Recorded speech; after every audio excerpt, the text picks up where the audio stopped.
The Man Who Never Lied. Once upon a time, in a bustling kingdom in the heart of Africa, there lived a man named Kojo. He was famous far and wide for a unique trait. Kojo never lied. No matter the situation, no matter the consequence, he always told the truth. This rare quality made him beloved among the people, who trusted his words as much as they trusted the rising sun. Even the king of the land, a proud and powerful ruler, had heard of Kojo's reputation. Intrigued by this man's honesty, the king decided to test him. "No man is completely truthful," the king declared to his court one morning. "Kojo will falter, and I will be the one to prove it." So, the king sent for Kojo, summoning him to the grand palace. Kojo arrived humbly, dressed in simple robes, his posture upright and calm. The king, draped in gold and silk, sat upon a high throne, flanked by his advisors and soldiers. His gaze was sharp as he looked down at the honest man. "Kojo," the king began, his voice booming through the hall, "is it true what they say about you, that you never lie?" "It is true, Your Majesty," Kojo replied, bowing respectfully. The king leaned forward, a sly smile creeping across his face. "We shall see. From this day onward, you will live in my court. You will attend my councils, dine at my table, and speak only when asked. But remember, I will be watching.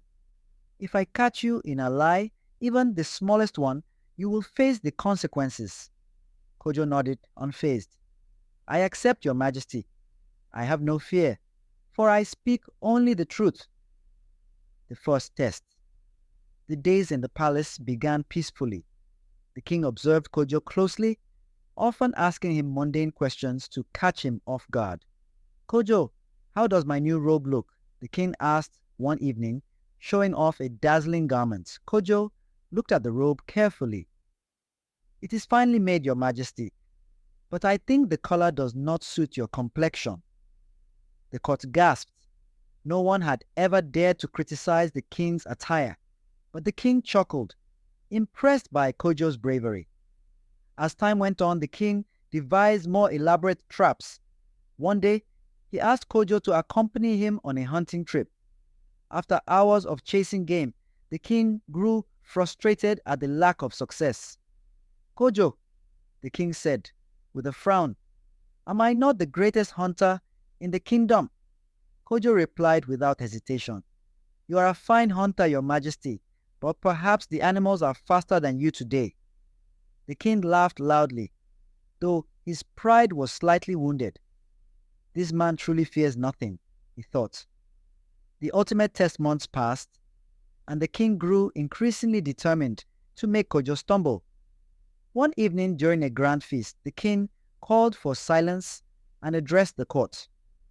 "Tomorrow, I will set a challenge for Kojo," he announced, his eyes gleaming with mischief. "A challenge so cunning that even he cannot escape without lying." The court buzzed with curiosity. What could the king possibly plan?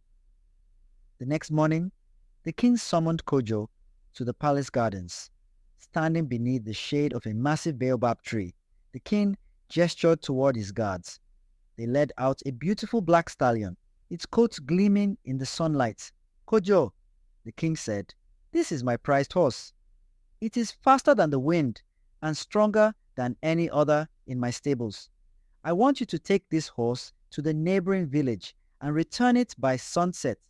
However, if anyone asks you where you are going or why, you must not reveal the truth. Do you understand?" Kojo frowned slightly. "Your Majesty, you are asking me to lie."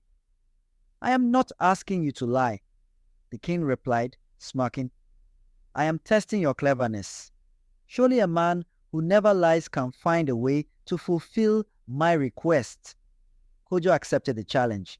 He mounted the horse and rode off, his mind racing with possibilities.